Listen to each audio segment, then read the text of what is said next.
In the last lecture, we had reviewed the trick for convolution that I had talked to you about in lecture 5th. Then we said it can be done also by polynomial multiplication, and we saw that the results are the same. They have to be the same, otherwise it is not valid. We discussed what is an inverse system, and we gave an example of an inverse system. Then we also mentioned that parallel interconnection adds up the impulse responses, and it is very important in practice because parallel processing speeds up the processing. So, for first DSP you have to use parallel decomposition. Then we talked about stability in terms of h of n, and we said that a system is stable if the impulse response is absolutely summable. The limits are of course from n equal to minus infinity to plus infinity. And we ended up in discussing difference equations, which are very similar to differential equations of continuous time domain. And then we said that the solution to a difference equation consists of two parts, the complementary part and the particular solution part. And we also made a strong point about the common mistake that people do to evaluate the constants of the solution. The constants should be evaluated only after adding the particular solution. The particular solution is of the same form as that of the excitation, except for cases where the excitation also contains an eigenvalue of the system. The eigenvalues are the roots of the characteristic equation or the zeros of the characteristic polynomial. We discussed the case of distinct roots, we discussed the case of repeated roots, and then we took an example of the excitation containing one of the eigenvalues. There is another method that is followed in practice, particularly in systems engineering, because it has physical interpretations of solving a difference equation as the sum of the total solution for a difference equation. One way is to view it as a sum of complementary function and the particular solution. The other way is to view it as a problem of superposition. The response of a system depends on the input as well as the initial conditions. Initial conditions are also known as initial states. Initial conditions are also known as initial states of the system. That is, if you specify initial conditions, then you know what parameters the system has before the excitation has been applied, and therefore the superposition principle says that if it is a linear system, then the response would be due to each excitation applied separately, and then you add up all of them. Now, the excitation in a difference equation or a system, a digital system, consists of two parts, namely the input x of n and the initial states, and therefore the output response excuse me y of n shall be the sum of two components, 0 input of n plus the component due to 0 states, 0 state system. This is another way of looking at the complete solution. However, the 0 input condition is not the same as the complementary function. There is a difference. Zero state condition is not the same as the particular solution. One has to distinguish between the two. The zero input condition, I want you to follow this carefully, and then I will tell you which procedure I prefer. Zero input condition is the solution to the equation with x of n equal to 0. Therefore, the form of the solution shall be the same as the form of the complementary function. The difference is that the complementary function now shall be totally determined from the initial conditions. In our previous procedure, I warned you that initial conditions have to be revoked only after adding the complementary function to the particular solution. In this procedure, the zero input condition is the output with x of n equal to 0 and the constants determined from the initial conditions. Naturally, this will be different from the complementary function. Okay? Whereas zero state condition says that the initial conditions are 0, and therefore, you find the solution to the equation. Again, the solution will consist of a complementary part and a particular solution, okay, and then evaluate the constants by putting initial conditions equal to 0. Is the procedure clear? Y z I of n is simply the complementary function with constants determined from the initial conditions. Y z s of n is the solution, total solution to the equation, that is complementary function plus particular solution with constants determined from 0 initial conditions. Okay. So, these are two different procedures for finding the solution to a difference equation. This is what the system theorists prefer, because zero state condition and zero input conditions both are realizable in practice, and in an experimental situation this is to be preferred. As far as theoretical computation is concerned, I prefer the previous procedure, because this is a repetition of the same procedure. You have to evaluate the constants twice, whereas the former procedure the constants are evaluated only once. But you should understand what we mean by zero state and what we mean by zero input condition. Okay? And you take any of the examples that we did last time and you work out according to this, the solution, the ultimate solution has to be the same. It has to be the same, there is no other alternative. But as far as computation or calculation on paper is concerned, we prefer the previous procedure, because the constants have to be determined only once. Okay? As an example of zero state response, you know that if I feed to a digital system an impulse function delta n,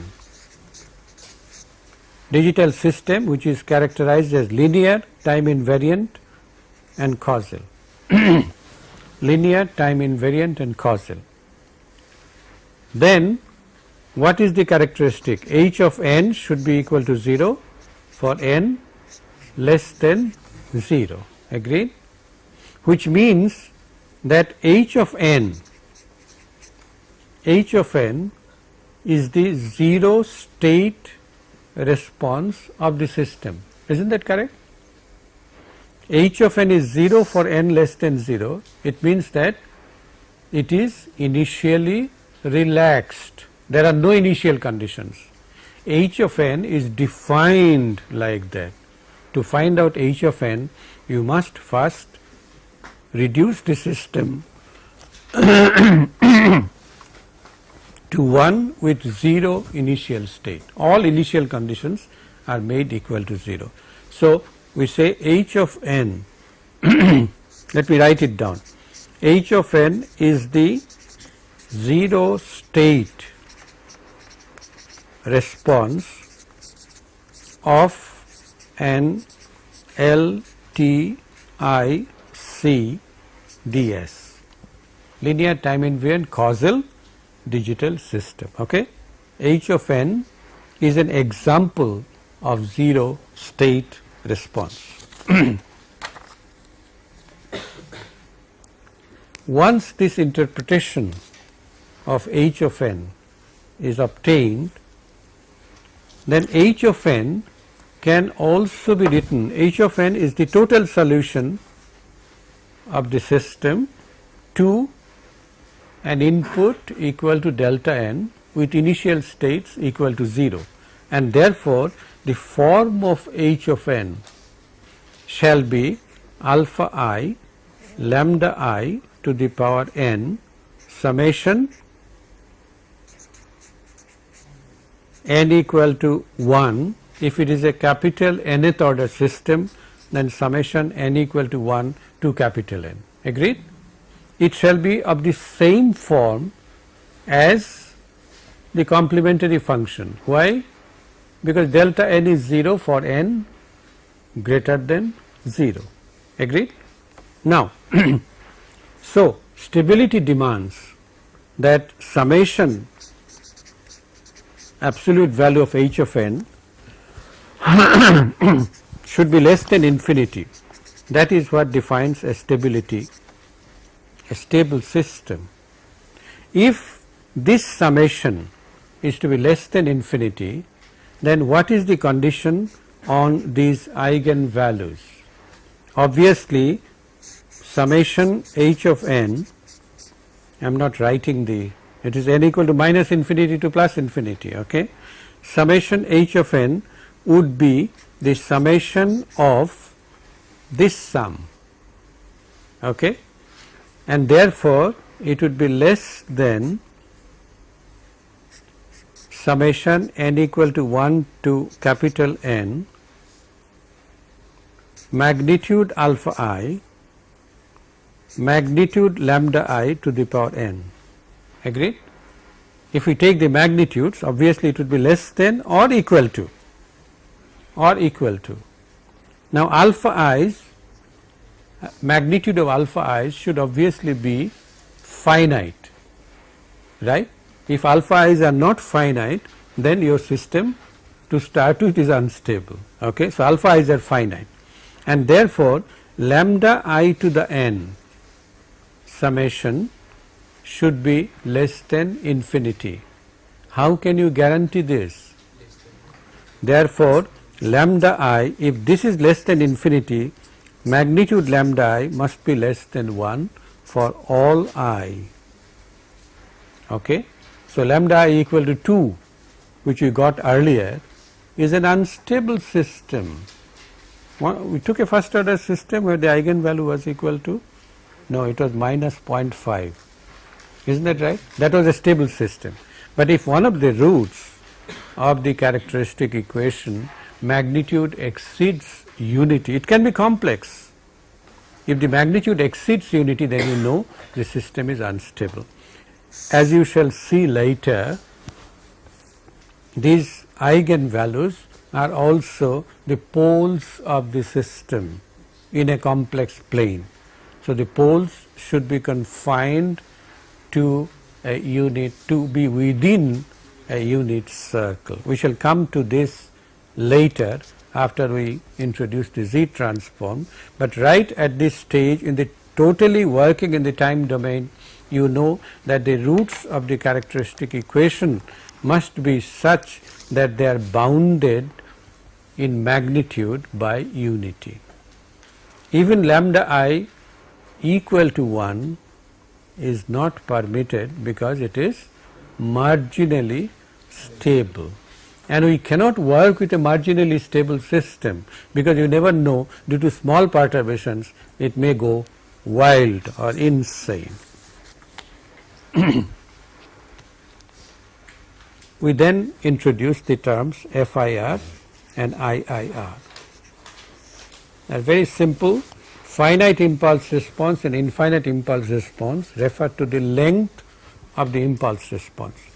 If a system has an h of n which is non-zero for n1 less than equal to n less than equal to n2 and 0 everywhere else, that is, our range of vision in the on the n axis is limited, is finite, then we say it is a finite impulse response system. In a finite impulse response or FIR system, the output, if you write the convolution, would be given by, what is the convolution? Xk h of n minus k, we are talking of a linear time invariant system, k shall go from n1 to n2. So, the limits are finite and there are only n2 minus n1 plus 1 number of samples in the impulse response. On the other hand, if n1 or n2 or both go to infinity, then the system becomes IIR. Agreed? If the length of the impulse response is infinite, it is an infinite impulse response system. The accumulator 1 by m, no, the moving average system, y of n is equal to 1 by m x of n minus k, k equal to 0 to m minus 1 is an FIR system. Agreed? What is its h of n? What is this sequence h of n? 1 by m minus n minus summation of 1 by m summation of k is equal to 0 m minus 1 divided n minus k. Yes, but what are the samples in the sequence h of n? What are the samples? Delta n minus k is 1 for k equal to 0, all right. For k equal to 1 it is also 1, and therefore 1 by m and so on, the last one is also 1 by m. This is n equal to 0 and this is n equal to capital N. Agreed? So, all samples are equal. It is a rectangular gate u of n minus u of small n minus capital. I have made a mistake here. Have I or have I not? Pardon me? N equal to m. N equal to m. M or m minus 1? N. The upper limit is m minus 1, so it has to be m minus 1. The length is capital M. Okay. Now, if I whether it is FIR or IIR, the output can always be written as a convolution. That is, it can always be written as xk h of n minus k, whether it is FIR or IIR. The limits shall depend on the nature of xk and hk. For example, if xk is causal and so is hk, if the system is causal and the input is also causal, then k goes from 0 to small n. Agreed? Now, in the computation of this, whether it is FIR or IIR, we are only using the present values of the input and the past values of the input. Okay? We are not using any past value of the output. Agreed? And therefore, this computation is non-recursive. This shows that FIR filters can be computed non-recursively, IIR filters can also be computed non-recursively, although in general IIR filters are more convenient to compute recursively. In other words, I wish to emphasize, I think I made this point earlier also, that FIR, did I or I did not? In the many textbooks, these two terms are used interchangeably, which is a gross mistake. FIR is not necessarily non-recursive and IIR is not necessarily recursive. Recursive and non-recursive, the two terms are used to describe the process of computation, whether you require feedback or you don't require feedback. All right. Recursive computation requires feedback, non-recursive does not require feedback. And as I have shown you, this convolution operation does not make a distinction between FIR and IIR.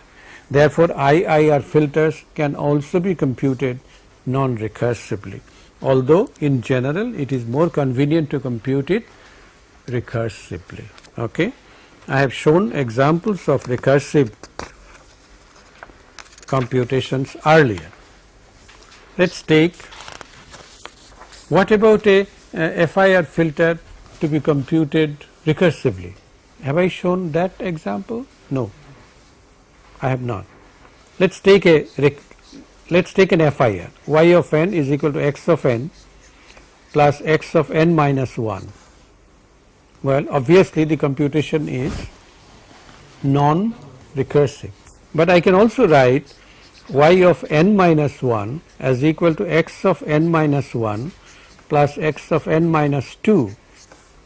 And who prevents me from writing y of n minus y of n minus 1 as equal to x of n minus x of n minus 2? That is, y of n is equal to y of n minus 1 plus x of n minus x of n minus 2. And this is a recursive computation. I require the present value of the input, the last but 2 input sample and the last output sample. Therefore, it is a computation with feedback. All right. Therefore, FIR filters, I repeat, FIR filters can be computed recursively or non-recursively. IIR filters also can be computed either recursively or non-recursively. The two terms should not be confused with each other, and if an SCDR student does that, it brings discredit to SCDR. So I am worried. Okay, you must not make this mistake. Many textbooks make this mistake.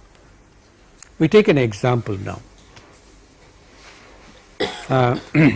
We take an example of an integrator, a digital integrator. What is an analog integrator? Analog integrator is y of t is equal to integral 0 to t x tau d tau. Okay. This is analog integrator. There should be some lower limit. Well, let us put it at 0.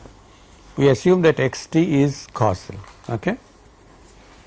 Now, if I wish to do it in the sample domain, well, we can write as y of nt, that is at the instant nt, as equal to y of n minus 1t,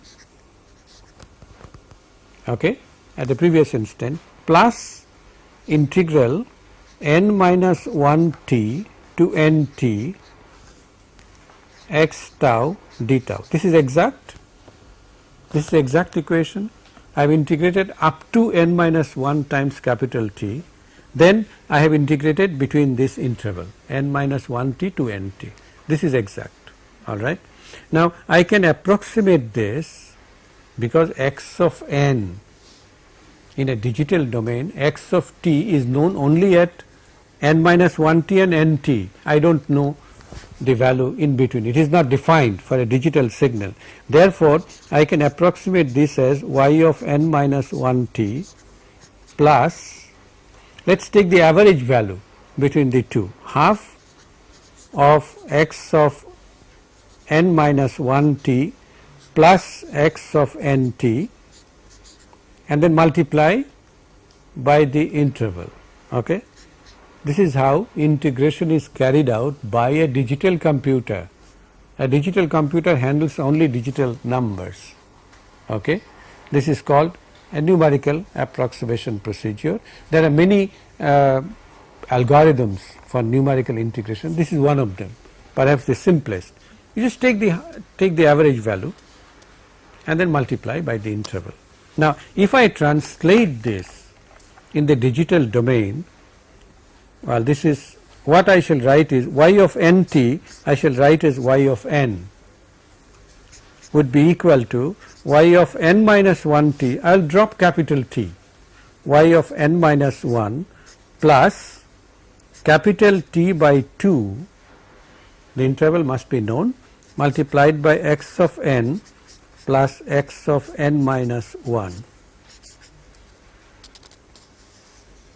Okay, let me write it again. Y of n equals to y of n minus 1 plus capital T by 2 x of n plus x of n minus 1. From this equation, can you guess whether it is an FIR or an IIR system? It is not obvious. Only thing I know that is being computed recursively, because I require a yn minus 1. Incidentally, this is what forms the basis of the so called bilinear transformation, which we shall discuss at a later date. But let us focus on this. Let us assume that the system is causal. Causal means h of n is equal to 0 for n less than 0. Okay? If it is causal, then h of n would be h of n minus 1, after h of n is the response to delta n, okay, plus capital T by 2 delta n plus delta n minus 1. So, let us compute h of negative argument is 0.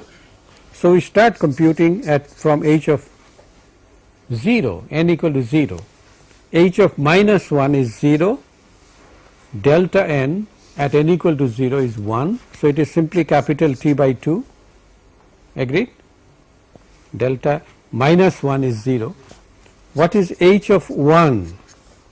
H of 1 would be h of 0 plus capital T by 2 multiplied by delta of 1 is 0, delta of 0 is 1. So, it is simply T by 2, which means that this is equal to capital T, agreed. H of 2 is equal to h of 1 plus this term does not contribute anything beyond n equal to 1, and therefore, it is simply equal to capital T, and this continues. H of n is equal to capital T for all n greater than equal to 2, and it does not terminate anywhere. You can go to infinity, and therefore, the impulse response is of infinite length, and the impulse response, if I draw it here, it would be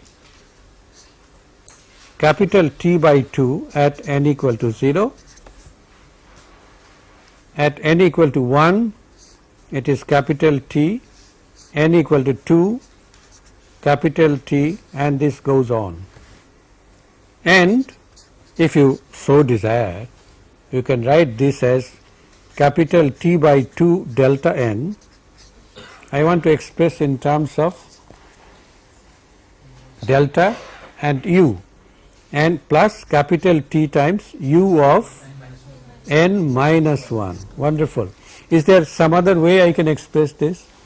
un minus del T un, wonderful, T by 2 del n. minus T by 2 delta n. This is perfectly correct. Okay. There are many ways of expressing the same result. Whichever looks nice, you take that. So, this is an infinite impulse response system, and recursion and non-recursion have nothing to do with the length of the impulse response. Okay, any length of impulse response can be computed recursively as well as non-recursively. Now it is time to enter into the frequency domain. Frequency domain representation of digital signals.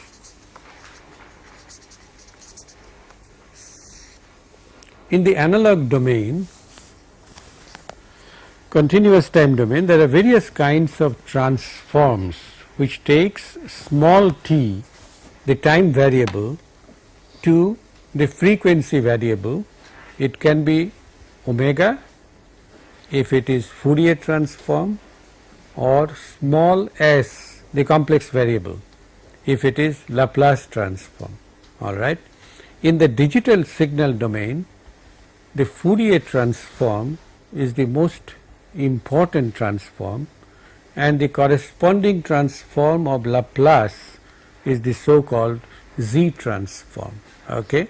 We shall talk about both, but it is important to recognize that the Fourier transform, one terminology, most of the textbooks write this as discrete time Fourier transform. I find this pretty confusing because we shall also introduce what is DFT. So DTFT and DFT, they are very close to each other. So discrete time Fourier transform I shall simply call Fourier transform. Okay. The textbook uses DTFT, but we will keep things simple by calling this as Fourier transform. DFT is something else we shall define at a later date. The Fourier transform of an analog signal x of t, as you know, is capital X of j omega, which is the integral from minus infinity to plus infinity x of t e to the power minus j omega t dt. Well, we should slightly modify this because small omega is a symbol we have reserved for normalized digital frequency. So, we will say capital omega, okay, x of t e to the power minus j capital omega t dt. This involves an integration. In the digital signal domain, the Fourier transform of a sequence x of n is very simply defined as a summation of x of n, then e to the power minus j. There is no concept of small t there, it is only a number n. So, n times the normalized digital frequency omega, where n goes from, in general, from minus infinity to plus infinity. This is the definition of Fourier transform, and because it is a polynomial in e to the power j omega, it is a polynomial in actually in e to the power minus j omega. Because it is a polynomial, the symbol that is used for it x of e to the j omega, not x of j omega. Okay. There is a difference in the symbolism. Let me write this again. Capital X of e to the j omega is equal to summation n equal to minus infinity to plus infinity x of n e to the power j n omega. So, it is a much simpler definition. In general, this is a complex quantity because e to the power j omega is cosine omega plus j sine omega. Therefore, I can write this as a real part plus j times an imaginary part. Both real part and imaginary part are real quantities. Isn't that right? They are imaginary quantities. We have to multiply by j to make it imaginary. Okay. So, I am not writing the argument. Argument would be e to the j omega. Similarly, e to the j omega. Okay. So, if you want to find the imaginary part of a signal, you have to multiply a real quantity x j e to the power j omega by j. All right. So, it can also be written in terms of a magnitude and phase, that is, you can write this as capital X of e to the j omega magnitude, it is a complex quantity, then e to the power j some angle of x. All right. Let us write this as capital M of omega e to the power j theta omega. If you look at the definition carefully, the definition says that capital X of e to the j omega is a continuous function of omega. Although my x of n is discrete signal, it exists only at n equal to 0, plus minus 1, plus minus 2. In the frequency domain, it is a continuous function of omega. It also shows that if omega is incremented or decreased by twice pi or any multiple of twice pi, the function does not change, because e to the power j omega is the same as e to the power j omega plus minus 2 pi k, and therefore capital X of e to the j omega is a periodic function of period 2 pi, and this strengthens our statement, earlier statement, that our range of vision is from minus pi to plus pi. We do not have to go beyond that because it is periodic. The other thing that one should remember is that the real part, in the real part, if omega is changed to minus omega, the real part does not change. It is an even function of omega because the magnitude is even and cosine of theta is an even function. The real part is nothing but magnitude m multiplied by cosine theta omega. Therefore, the magnitude is even. The phase must be odd. If you change omega to minus omega, the sign of the phase changes. Okay. The magnitude and the real part are even functions. The imaginary part and the phase, they are odd functions of omega. All right. One also notices that if theta is also periodic with a period of twice pi, agreed. Now, if theta is incremented by twice pi, neither cosine changes nor sine changes, and therefore, while m omega can be found uniquely, there will exist a fuzziness or an uncertainty about the actual value of theta. If you find theta equal to minus 45, it could be 360 minus 45 or 720 minus 45 or minus 360 minus 45. Cosine and sine shall make no change, and therefore, about phase there is an uncertainty. We remove this uncertainty. We cannot work with uncertainty in a laboratory, in a hardware. Therefore, we decide once for all that we shall only consider the principal value.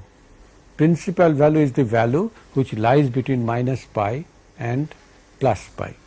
Okay. Why does one go to the frequency domain at all? Frequency domain is complex. There is a real part, there is an imaginary part. Why does one complicate life? Because it simplifies life in some other fashion. Processing of a signal, viewing processing in the time domain is much more complicated than processing in the frequency domain. For example, convolution, which requires a multiplication of two signals, then summation, is simply replaced by multiplication in the frequency domain.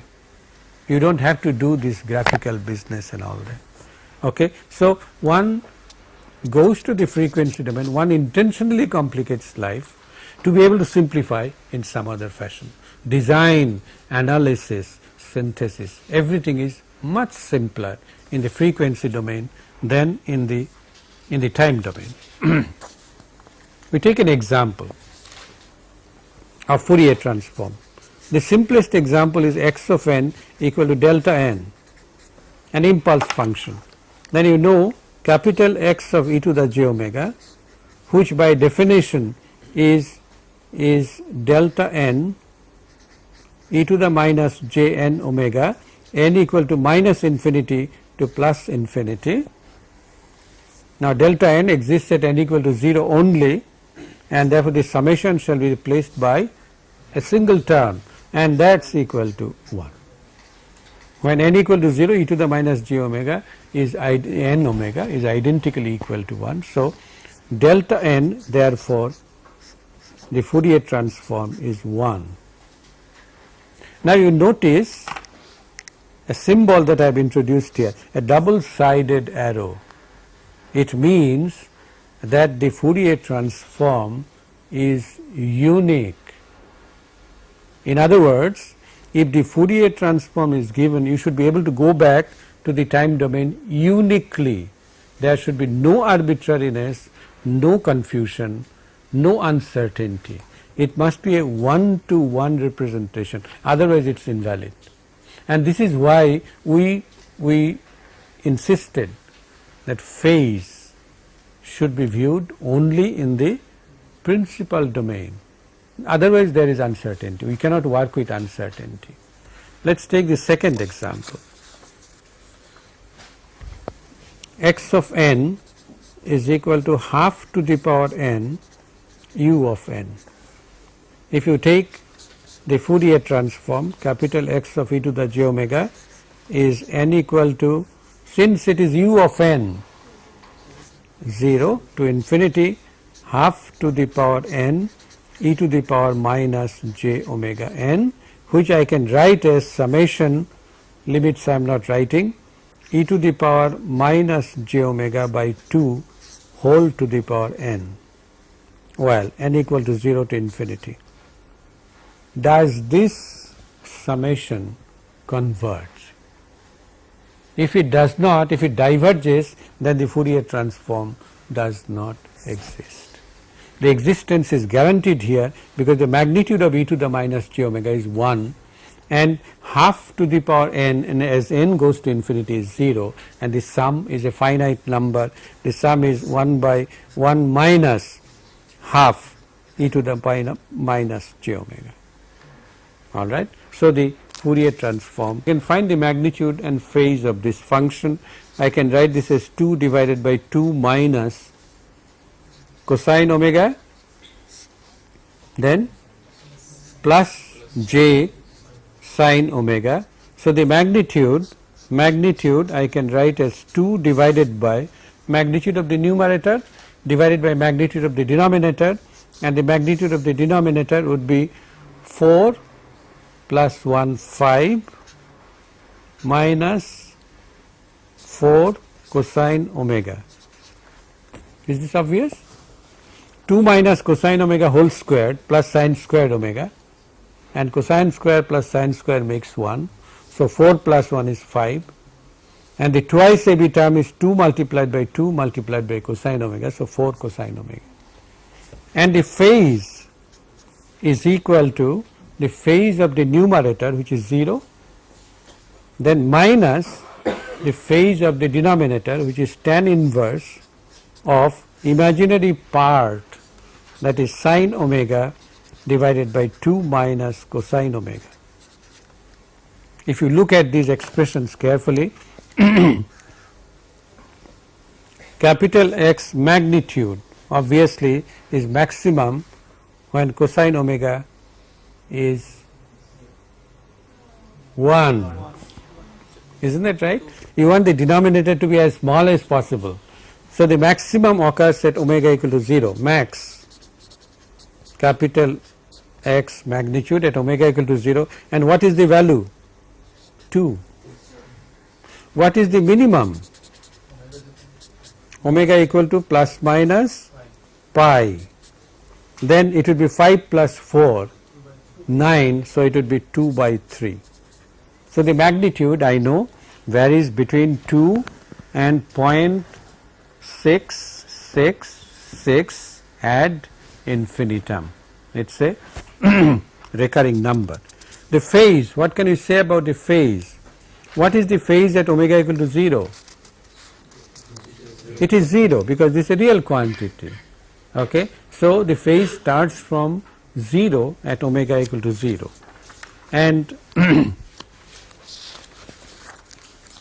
have got here a plot of the magnitude and phase of this quantity 1 by 1 minus 0.5 e to the j omega. This picture is worth 1000 words if not more. Look at the picture. I have highlighted this with color. The magnitude is periodic, it is obvious, and the range of vision is this red marked region minus pi to plus pi. In fact, if we plot from 0 to pi, this is good enough because minus pi to 0, it is an even function, and therefore I can construct the latter. So we shall basically confine to 0 to pi, and if you look at 0 to pi range, what can you say about the function of this signal? So monotonically decreasing. The signal is reach, pardon me? Monotonically decreasing.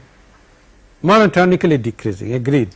But the function, the signal x of n, half to the power n, un, is reach in low frequencies. Is that right? 0 frequency it is maximum, then it gradually goes down. So it is a low pass signal. Agreed? Okay. The phase on the other hand is odd, which is obvious. The phase at this frequency is the negative of the phase here. The phase is an odd function. It is not sinusoidal, it is a slanted sinusoid. It can be of any arbitrary shape, but there is a maximum, there is a minimum.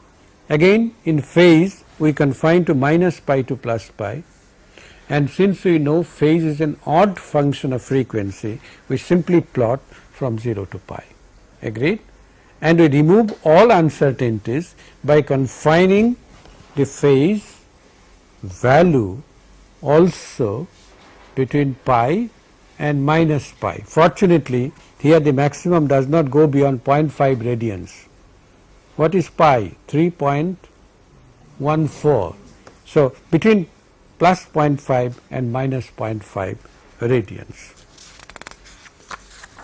This picture, as I said, is worth 1000 words. Now we come back to the definition of Fourier transform, that is capital X of e to the j omega equal to summation x of n e to the power minus j omega n equal to minus infinity to plus infinity. I have already made the point that if the Fourier transform is to be of any use, then it must be unique. It must be unique and one to one, that is, given x of n, you should be able to find capital X of e to the j omega. There cannot be two answers. If there are two answers, one will get full marks, the other will get 0. You understand? One will be right, the other will be wrong. Both may be wrong, that is also possible. Both may be wrong, but if one can arrive at the correct answer, that answer is unique. It cannot be expressed in any other form. In a similar manner, if the signal is given in the frequency domain capital X, you should be able to go back to x of n. You should be able to go back to the time domain. And if you look at this function, and you recall what Fourier series was, isn't it exactly the Fourier series, not of the time function but of the frequency domain function? It is periodic of period pi, and it is expressed as a sum of exponentials with coefficients x of n. Therefore, x of n must be given by the formula for evaluation of Fourier coefficients, that is 1 over 2 pi integral over one period. What is the period? Minus pi to plus pi, capital X of e to the j omega, then multiplied by an exponential with a positive sine e to the j omega n and integrated over omega. So, this is the inverse Fourier transform relationship. Okay.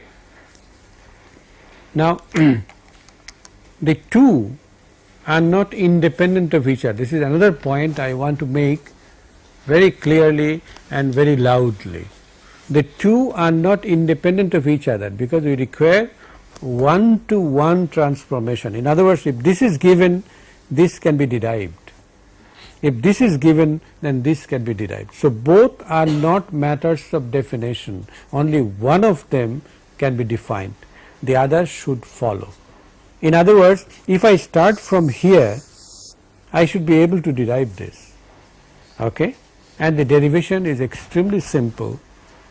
What you do is substitute for this from this relation and then evaluate. You will get an integral of the form minus pi to pi e to the power j omega n minus m d omega. The trick is that you cannot retain n here and n here. Do you understand this? If you substitute for capital X of e to the j omega, you cannot retain small n because the summation and the integration are independent of each other. The integration contains j omega n, so you must change this dummy variable to m, then minus m. And as you know, this function consists of cosine and sine.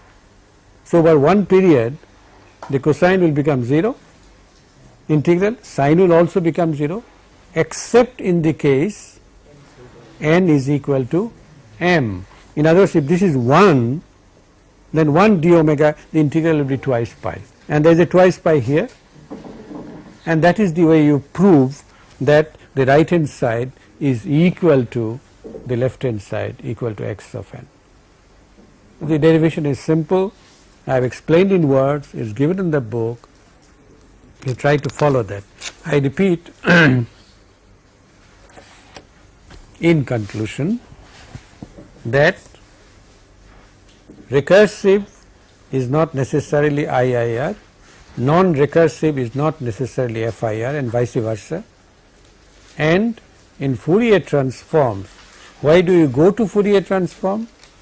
To make life more complex, because analysis, design, synthesis become much simpler in the frequency domain. But in frequency domain has to be handled with care because of uncertainty in theta, the phase. There is no uncertainty in magnitude, but theta can be multi-valued because addition or subtraction of twice pi does not matter. The third point that I make is that in the Fourier transform relationship, Fourier transform and inverse Fourier transform are not independent of each other. One depends on the other. It has to be so for it to be useful to us, to any engineer. It has to be, if it has to be useful, then the transformation must be unique. That is, given one, you can find the other. All right. So, one is a matter of definition, the forward transform or the reverse transform. How did I find IFT? By comparison to Fourier series. That was also somewhat unconventional, because Fourier series usually is written as a periodic function in time equal to summation of exponentials. Now, here we wrote a periodic function in frequency. That is how the definition is. So, it was not difficult for us to find out what the inverse Fourier transform is. We shall look into more details next.